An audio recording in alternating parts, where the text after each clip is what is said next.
Speaker June Robles Lana, isa itong kwento na sumasalamin sa buhay na puno ng pagmamahal, sakripisyo at katotohanan.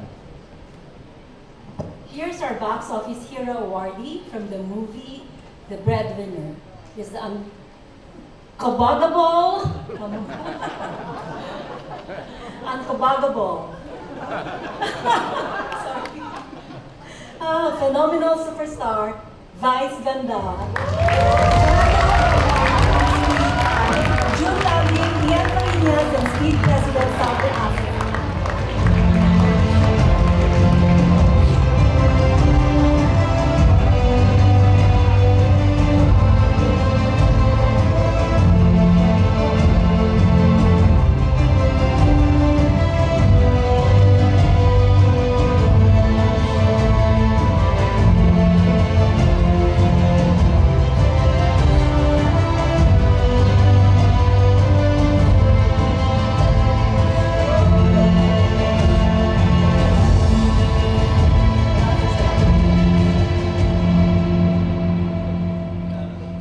Pinatawag ko kayong lahat.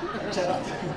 Magandang gabi sa inyong lahat. Maraming salamat po sa Eddies for this award. Ito po yung kauna-unahang parangalan na tanggap ko mula sa Speed, mula sa Eddies, kaya naman masayang-masaya po ako. At kung si Ruro hindi niya inasahan na makakatanggap siya ng parangal ngayong gabi, ako po inasahan ko. Tinext po kasi ako last week, so inaasahan ko siya ngayong gabi.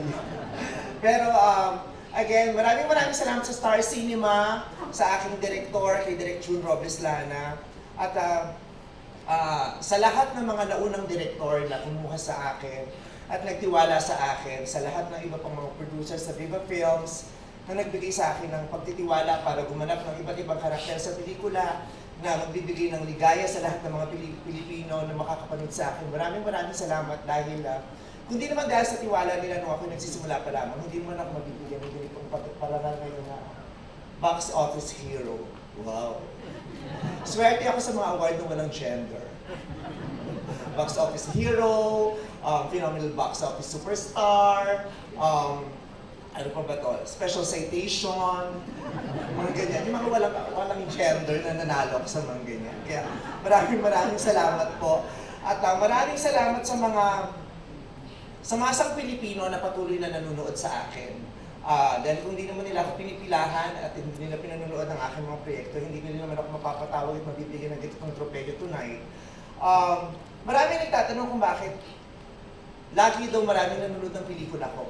Just like last year, nakakatuwa na sa pagpapili ko sa Metro Manila Film Festival, ang The Breadwinner is ang naging top 1 sa box office sa lahat ng entries sa Metro Manila Film Festival. So, maraming nagtataas ng kilay, maraming nagtutu-question, bakit daw laging maraming nanonood ng pelikula ko? Para sa mga ilang kritiko at para sa ilang mga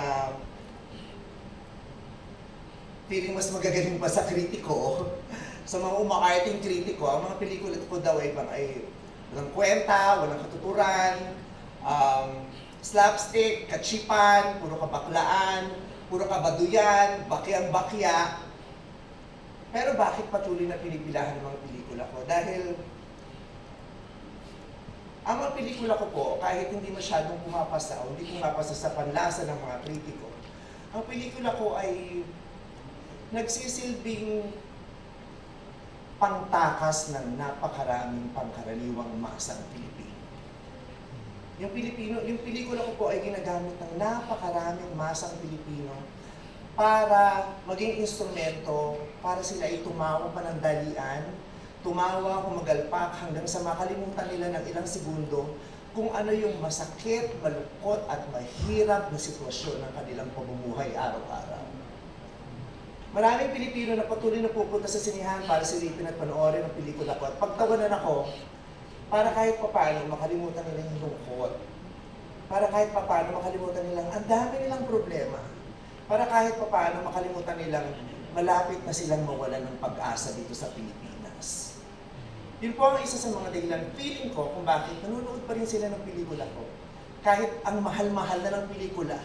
Ang hirap ng buhay nila pero konti lang ang pera nila, pero manonood pa rin sila ng sine. Lalong-lalo na ng pelikula ko. Kasi gusto nilang tumawa. Ayaw nilang magpakakritiko at masyadong mag-isip sa panonood ng pelikula. Gusto na lang nilang tumawa.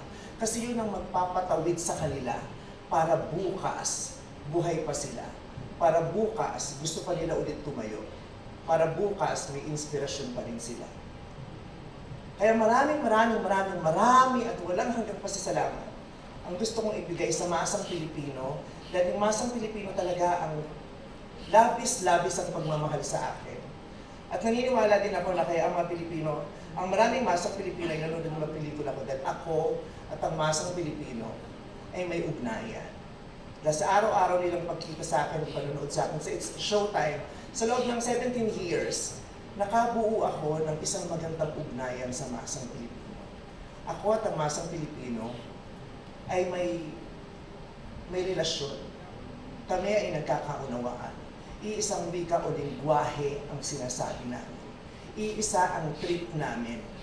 Ang relasyon ko sa masang Pilipino ay parang pangkaraniwang relasyon ng araw-araw. May love-hate relationship kami, pero hindi kami nag-iiwanan. Iniisip ko sila lagi.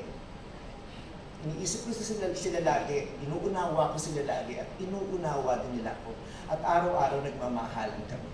Kaya naman, tuwing may pelikula ko, lalong-lalo na sa Pasko, kami ang nagkikita. Kasi at ako at ang masang Pilipino ay pamilya. Maraming salamat.